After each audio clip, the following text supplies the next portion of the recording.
Moja kati ya story ambazo zimenivutia sana siku hii ya leo ni story ambayo inamhusu mbunge wa jimbo la Ulanga, Mheshimiwa Salim Alauddin.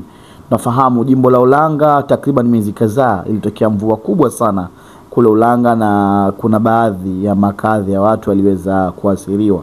So leo amepost kupitia mtandao wake wa kijamii wa Instagram Mheshimiwa Salim Alauddin akisema kwamba amefika katika kata ya Iragua kwenda kuona maendeleo yanavyoendelea, kwa sababu takriban kaya 433 ziliharibika kwa mvua kubwa ambayo ilinyesha miezi kadhaa, lakini pia na baadhi ya nyumba paa ziliweza kuezuliwa na upepo huo mkali. So amefika pale kuwajulia hali wananchi wake, lakini pia amesema kwamba atahakikisha kila kaya atagaia unga.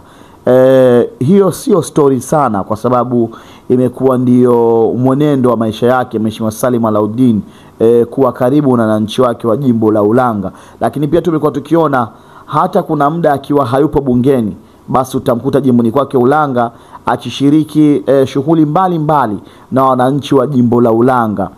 Lakini pia tumekuwa tukiona hata pia kuna muda akijihusisha pia kucheza pool table na wananchi wake ya jimbo la Ulanga. Lakini pia ameiomba serikali iweze kutoa tamko ama iweze kuwasaidia wananchi wa Ulanga, kwa sababu bado wananchi wa Ulanga wanahitaji faraja hiyo. Hiyo ni story kutoka katika page ya Mheshimiwa Salim Alauddin katika mtandao wake wa kijamii wa Instagram.